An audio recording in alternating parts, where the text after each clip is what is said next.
almost 57 years old. Uh-huh. So I'm going to liquidate all that stuff. Into what? Weapons. Dried food. I mean, yeah, I understand your flippancy because... Okay, all right. So wait, you're suggesting in 30 years, what's going to happen? We're not going to have a U.S. currency? Well, I think, so I'm getting ready to turn 41. All right, wait, no, just let's be explicit because we've gone on for a while here. What's going to happen in 30 years that are going to make my U.S. denominated investments, if I had any, worthless? Okay, well, first of all, that's another point I wanted to get into because a lot of times... No, just stay with the original point. Stay with the original point. What you said, then 30 years, all this stuff, if I assume that like there's going to be, climate change and we're going to have like social upheaval. Well, the worst case scenario would be complete financial global collapse. Right, okay. And so, but you're suggesting to me that in the event of a complete global financial collapse, that your electronic money is going to be able to buy stuff at the local what? At the local boat to sail to fucking Puerto Rico? I don't know. Well, I think like you gotta have a notion because you gotta take this scenario. Hold on. Okay, sorry. You gotta take this scenario and go a little further because you're telling me that I should put my money into this. I don't personally think it's a currency, but into this like sort of asset. And I think I'm being charitable and calling it an asset, to be honest with you. To put it into this asset because if there's a global meltdown of the financial... Doesn't have to be global. Okay, just an American one, right? Okay. For some reason, the currency in America is going to be worthless. It's going to be worth what am I to believe like the Chinese I want to have like the Chinese. It doesn't have to be anybody. Okay, and so everybody. The bank doesn't give you your money. Okay, the bank doesn't give me my money, and so you're suggesting to me that I'm going to be able to go down to the bodega here, or I'm going to be able to go to the farm stand if I'm living in upstate or something like that, and I'm going to be able to say, look, I know that you haven't been able to trade in dollars, but I have this digital currency. Could you pull out your phone? My what? No, are you aware there's a financial? My phone doesn't work anymore, buddy. Wait, what's going to happen? No, we're talking about worst case scenarios. We're not talking about buying a bag of Doritos at the bodega.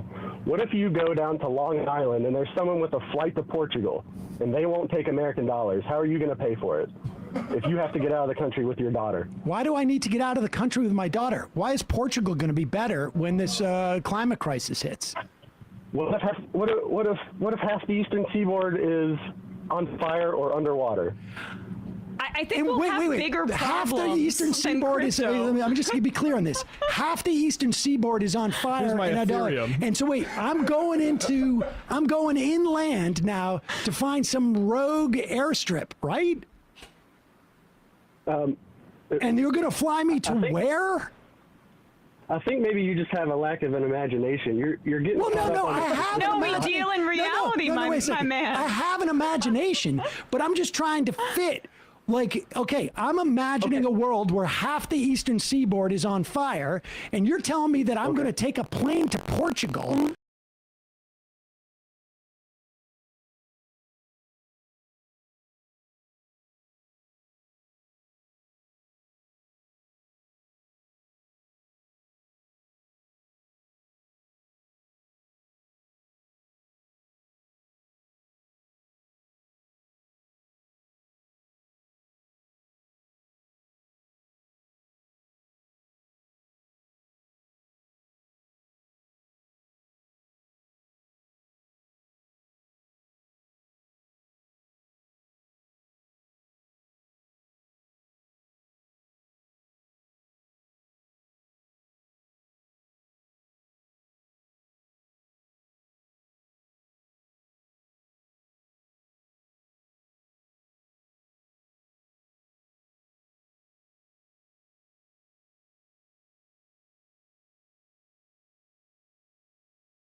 there's no electricity. Are you kidding me? Oh, well, I mean, you could have a generator. Ukraine is currently being invaded by the number 3 power in the world, and they have the internet. Because of they also have purchasing power with their own currency. Giant sponsor. There's people going to restaurants and cafes. What does that have to do with anything? What does that have to do with anything? You said what's going to happen if I don't have electricity? No. What happens if I don't have internet? You're going to have the internet. You're going to have electricity. No, you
Esparta, Esparta, Esparta, Esparta, Esparta, Esparta, Esparta, Esparta, Esparta.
said to me that I don't have access to U.S. dollars, which means that our currency, like, what does that mean? I don't have access to all the banks have shut down. I'll tell you. I'll tell you what all it the means. banks have shut down. Is that what you're saying? Do you want me to tell you? No, I'm not saying all the banks have shut down. I'm saying you can't get your money. Me personally. Let's imagine. You personally. All right, it's 2032. We live in a fascist government, and the climate wars are in place. And President DeSantis says leftist radio hosts and leftist podcast hosts our assets are frozen as of today. Okay. What are you going to do? Do you think that they don't have the ability to shut down my phone and my computers? Yeah, ask the Dread Pirate what are you going Roberts. to buy? What? Did your perspective of crypto change at all when the caravan in Canada had their assets frozen? No. No. Why not? Why not? Because it wasn't because they had their I mean, that's like saying, like, if the majority report's PayPal account was frozen, that my crypto ideas would change. They could shut down if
they wanted to come in and keep me. If President DeSantis wants to target me, he's not going to go like, oh, but we'll leave him have access to his cell phones and his. You can't stop that. What? Yes, they You can. can't stop you Dude. from accessing your crypto. Bro. Excuse Yes, they me. can, bro. I can keep my daughter from using her phone right now. You can't keep her from accessing crypto. Did the government stop Dread Pirate Roberts from accessing crypto? How's he doing? I don't know what the fuck you're talking about. He's the guy who started the Silk Road, and he got busted because it turns out this stuff actually, when the government wants to get at people who are using it for the purposes that you're suggesting it actually is useful for, it doesn't work that way. Look, I got to be honest. what you're saying- caller. What I'm saying caller. is what you you're bought saying a is- line for something that and it doesn't actually serve the purpose. You bought Caller. a sales line. Okay. Let's okay, just so what listen you're to this saying element. is, Just listen. in, Just really quickly. Go ahead. The fact that you're on it, because in my opinion, these kinds of scenarios are laid out to people to convince them to purchase a speculative asset drive the that price up. has been bought in bulk, for the most part, by people who already had a ton of capital, a ton of money, and they need the price to go up. And so they're Pump and trying dump. to get you to think about the zombie apocalypse, when in reality, you're just getting screwed over, my guy. well, you could say the same thing about dollars. No, you can't, No. because this is fiat currency and everyone is participating in it, and this is our financial system. So that's completely different than a Listen, finite number. Hold on, a finite number of bitcoins that are already in existence and are being held by a majority of people, of capitalists who are trying to take your money. And then you're saying we're the suckers. I'm trying to tell you, you gotta stop doubling down on this. Game over. We already determined this call you- months ago. Listen. Let me just. I didn't call you a sucker. Listen, Hey, let me- let me I'm not ask you calling you a this question sucker. before I hop off here real quick. Okay. Let me ask you this question. So you asked for a worst case scenario where there's no government to. No, and then I affect asked for not a worst monetary- case scenario. You listen. No, These you are just all said your- describe. No, you said to me in said- 30 years that my investments, because I'm not in like the German stock exchange or whatever it is, that are going to be worthless with all of this that are riding on the apocalyptic scenarios. And I asked you to walk me through this. And then you said the next worst scenario is that the U.S. dollar isn't available for anybody. And then you said the next scenario is that Governor DeSantis specifically doesn't like what I'm doing. And so he shuts down my access to my bank accounts. And I'm telling you, I had a neighbor upstate who came to me one day and he's like, I got my uncle's gun. I'm like, okay. And he goes, and it has no serial number on it. And it's I can't remember what he said it was, but it was a handgun. And I'm like, okay, what are you going to do with that? And he goes, I buried it in the woods. And I'm like, what? Why? And he's like, well, if they come for me, then I run to the woods and I get it. And I'm like, dude, first off, who's coming for you? And he's like, the government. And I'm like, but how do you think the government's going to show up? That you're going to run like a quarter mile to the edge of the woods, find your buried gun and fight off the government that wants to take you? Like what is the scenario you're talking about? I mean, I get the inclination of like, I need a hedge against like what's coming down the road, but I just don't think what's that your your hedge? electronic money is the hedge. Because I got news what's for your you. hedge then? I don't have enough. What's your hedge? I'm not going to be able to buy enough Bitcoin that is going to allow me to to bribe a guy relative to other people who are going to bribe that guy. There's no FAA to get to Portugal. What am I going to do when I get to Portugal with my, whatever it is? $100,000 worth of Bitcoin. With an asset that has no intrinsic value except for what's ascribed to it, because it's a speculative asset. Like he would do better to have gold. Does it have intrinsic? Yeah. Does it have intrinsic value to Argentinians? I mean, we'll see. Caller, why don't you bury the money in a suitcase? Because you're worried about like withdrawing it, right? Let's just say the scenario that money's still useful, but the banks have cut you out from accessing it. What is I've the done reason? that. Is the reason I've done that. Well, this is the question: is the reason you don't just bury that in a suitcase for later or under your mattress or whatever? Is the reason you're doing it in crypto because you want some of that speculative gain? No, I think it's probably safer than putting it in a mattress that can catch on fire or something like that. Well, put it in a metal box Yeah. in the mattress. Because the government can't you like know, use the, the government can't actually get into these things and like trace you and stuff like that. You know that, right? Well, games are nice, of course, Well, but exactly. you know. All right, well, dude, good luck. And here's the good news. I am hoping, okay? I am hoping that in the event that I show up in that cornfield in Nebraska and you and I are both there, take us with us, because I'm not going to have enough Bitcoin or cash really to outbid anybody. Yes. And I hope you don't hold this call against me. Well, there might be like a 10% surcharge, but I think we'll be able to work something out. I get it. Everybody's got a price. I appreciate it. Thank you for the call. All Enjoy the rest of your day. right, bye-bye. You too. Here's the thing that also doesn't quite track with me. If you see this as a survival mechanism, you must be aware that in that environment, it's going to be competitive. And so if you genuinely believe that this is going to give you that competitive edge, why is there very often a compulsion to tell other people about it and convince them that they should do this too? Because honestly, if you do see this as that kind of dire emergency, at least if you're going to have, I don't want to say integrity, but like if you're going to use best practices for being a prepper, you don't go around and tell everybody like, hey, Yeah. this is what my bomb shelter looks like. And the way I've hidden it is I've got it hidden in the trunk of this tree. Right. And then you climb down. You don't tell anybody. If I was Binder, if it comes out that Binder is secretly holding a large amount of cryptocurrency, you should all get really scared. Yeah. Exactly. That's what you would do. You would be Binder's sounds sitting on a worthless. mountain of gold. But if you have someone to sell it, for If you like go to 10 if you cents go on to the if you dollar. go to Binder's apartment, literally everything is made out of gold. He's just painted Yeah. it to make it look like it's actual right, wood right, or plastic or right. something like that.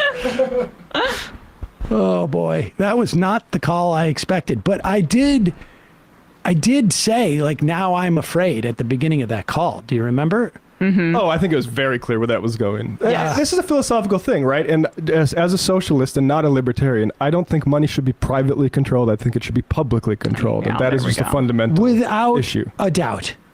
Without a doubt. It is an attempt. I mean, let's be honest. This is an attempt to get around taxes. Yep, It's an money attempt to laundering. get around money laundering laws. I mean, the idea that somehow this electronic currency is going to have more value in a like to do what? Half the eastern seaboard is gone when this, or like what is going to precipitate for the US currency to collapse? The breadth of what has to collapse around it. Like we can have a banking crisis without a doubt. And you may not be able to go in and get your food, your money, and then go buy food. Like that's like a scenario that we have come, certainly close to. I mean, like in the Great Depression, it was certainly, and but if that goes on for any considerable period of time, your access to computing, your access to electricity, is going to be also pretty suspect. And then then you also have to say, like, who are you going to trade with? Because if you don't have access to your money, we're all going to trade with Bitcoin and it's never going to get converted back into any type of thing that like the government would take for taxes. And I'm sure the governing body of Bitcoin is just going to be like, yeah, we're in this position now where everything we wanted, like the currency crashed. Let's just be egalitarian about this. Right. Oh, and incidentally, guess what? Despite the fact that our fundamental values are libertarian in the sense that like we don't believe in stake and we believe in the free market and this and that, we're against price gouging at a time where like we would never ever do Sure. that. You know what is also like fundamentally libertarian about Bitcoin is the fact that, and I keep returning to, is that it's finite. Like it's like a gold standard argument for currency. without doubt. And that's what makes it ridiculous in the modern era. The Satoshi document original mentions that. The reason that we did away with the gold standard was because we needed the ability to print more money. That's just what society needs. And so there's no a 0% chance that crypto is viable for that very fundamental reason. Phineas Sherb. Sam Cedar, noted leftist. The logical strategy during an apocalypse is to choose competition over cooperation. Phineas Herb is not listening to the show. Yeah. We just had a caller whose whole scenario was based on competition. And I'm suggesting to you that if that is your fundamental perspective on how things are going to go down, I was following their logic to conclusion. One of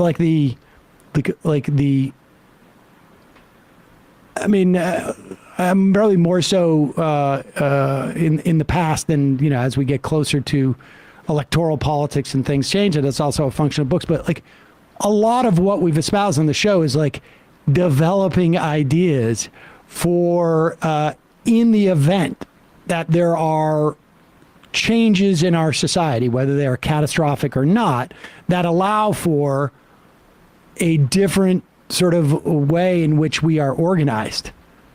And so, but I appreciate your not sort of being able to follow the intricate thing when you're talking about someone else's worldview. Yeah. If Antifa was using crypto to like,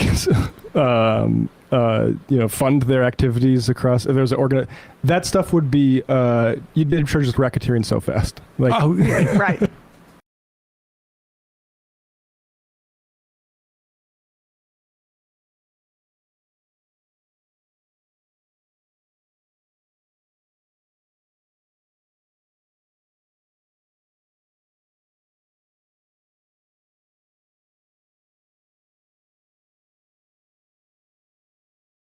John F. Kennedy Jr. was the son of John F. Kennedy, the 35th President of the United States. Tragically, JFK Jr. was killed in a plane crash in 1999. Or was he? Yes, he was. Of course he was. But what if he wasn't?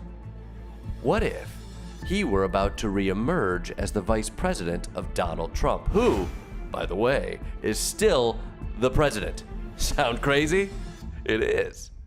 In fact, it's one of the wilder conspiracies I've heard in my 7 years covering Trump rallies. You're probably familiar with my Daily Show segments, Jordan Klepper, Fingers the Pulse, Emmy nominated twice, lost twice, where I chat with Trump supporters at rallies. We are not a cult. It's an American ideal that we treat women with respect. You gotta give me the back of that shirt one more time, that's too much fun.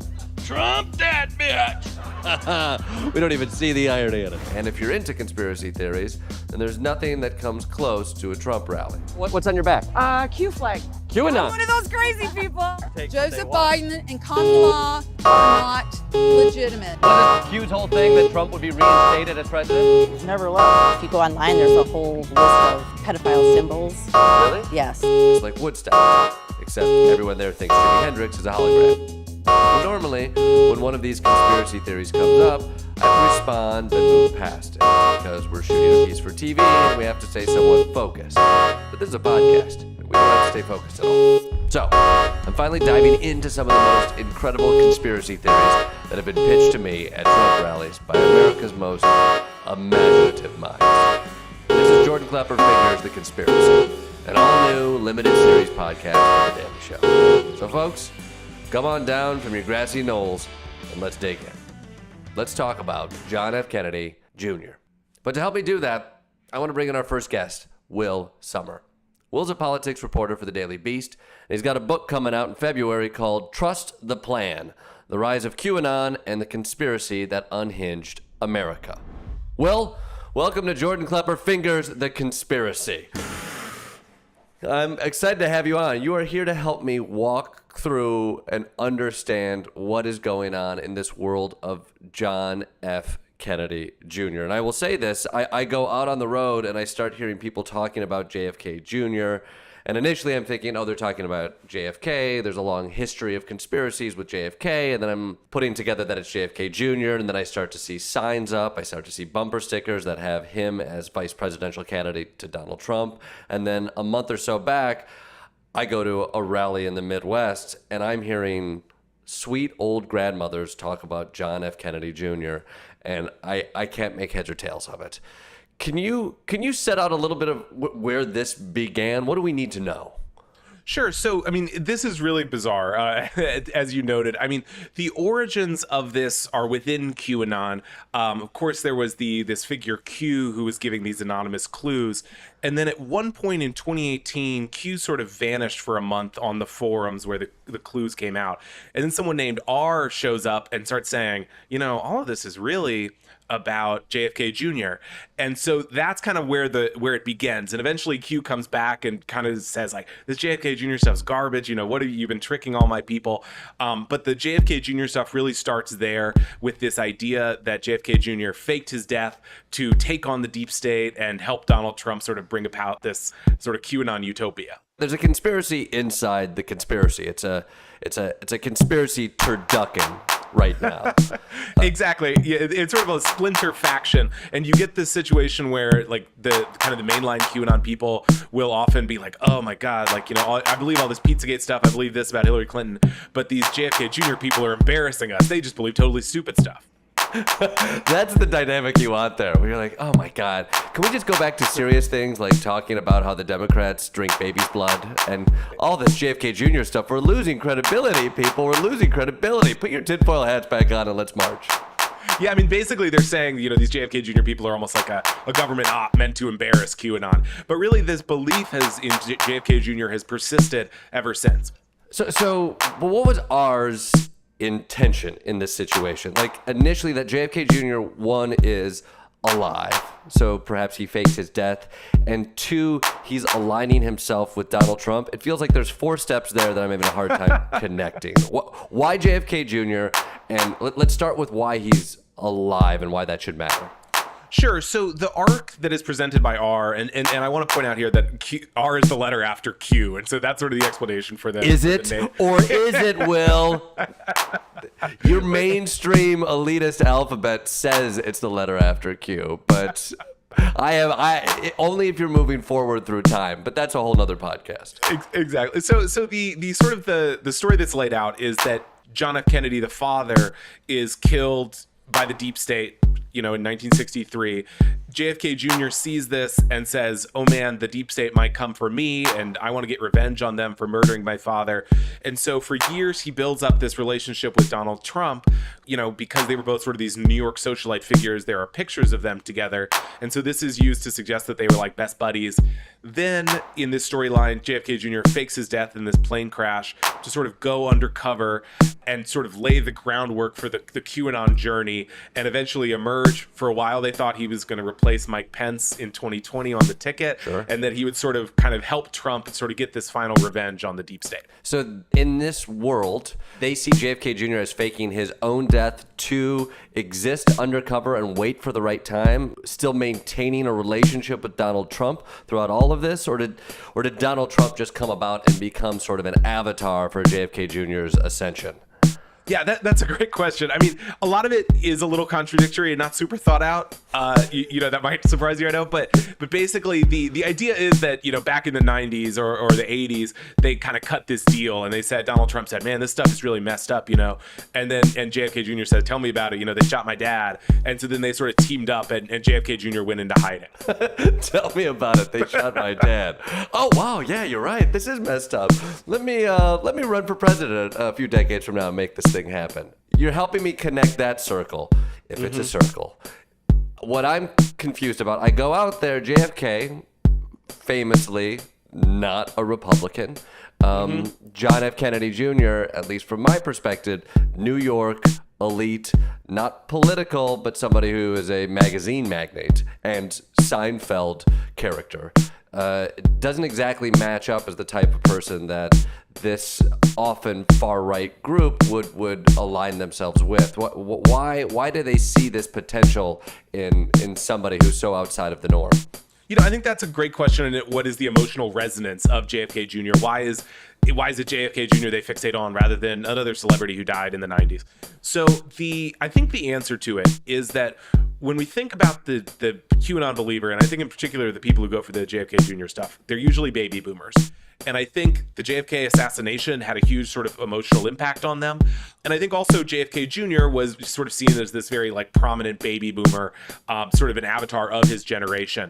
And so in that way, I think there is this kind of this very emotional connection to him in a way that there wouldn't be with another celebrity. I think also the idea of JFK as like the last good Democrat is something that has persisted among Republicans even before QAnon. This idea of kind of this popular martyred president, and isn't it terrible that LBJ in the 60s took being a Democrat into such an awful direction. So I think JFK himself still has a lot of resonance with Republicans and QAnon believers. So I think there's a lot of kind of like emotions tied up in all that. When you look back on JFK conspiracies, does it seem quaint? Does it seem sort of like the initial modern conspiracy theory that Americans have sort of built a mythos around? I mean, I think obviously we've had conspiracy theories throughout American history, but the Kennedy assassination is such a sort of an epical one that I think gets a lot of people into conspiracy theories and is certainly, I think, the biggest and the richest one to dive into in modern history. It also sort of brings everything full circle, incorporating Kennedy. QAnon is this is sort of a super conspiracy theory or a mega conspiracy theory that where you can sort of get whatever you want out of it. And so we see a lot of Kennedy conspiracy theorists drawn into it. I talked to a guy who was a really big QAnon leader, and he had for decades been just like a JFK crank. I mean, he was going to all these conventions, stuff like that. And then QAnon arrives and he says, I can sort of incorporate my Kennedy beliefs into QAnon and sort of broaden my worldview and see more of the world explained to me in that way. So I do think that's an aspect of it as well. It's interesting. I think what a lot of people miss is just how fun conspiracies are. They are engaging, especially if you're on a computer. One of the most fun things you can do is go down that rabbit hole and also come away with something that empowers you because you feel like you know something somebody else doesn't. I did a job down in Dallas a decade ago, and I was walking through the grassy knoll multiple times right there in Dealey Plaza, and people would approach you and they would tell you things that you should know and shouldn't know. And so it was like a cottage industry for conspiracy theorists to give small little tours, take you to places that they tell you what happened and what they're not telling you. And it's easy to get wrapped up in that. And you see the people starting to develop, not only mindsets out of it, but it gives them importance. It gives them, in some cases, a job, but it makes them important in that little place. And I start to see that pop up at some of these Trump rallies that I go to, seeing people who now own part of these little conspiracies, and they become mini celebrities at these rallies that we see. In looking at this JFK Jr. coming back as part of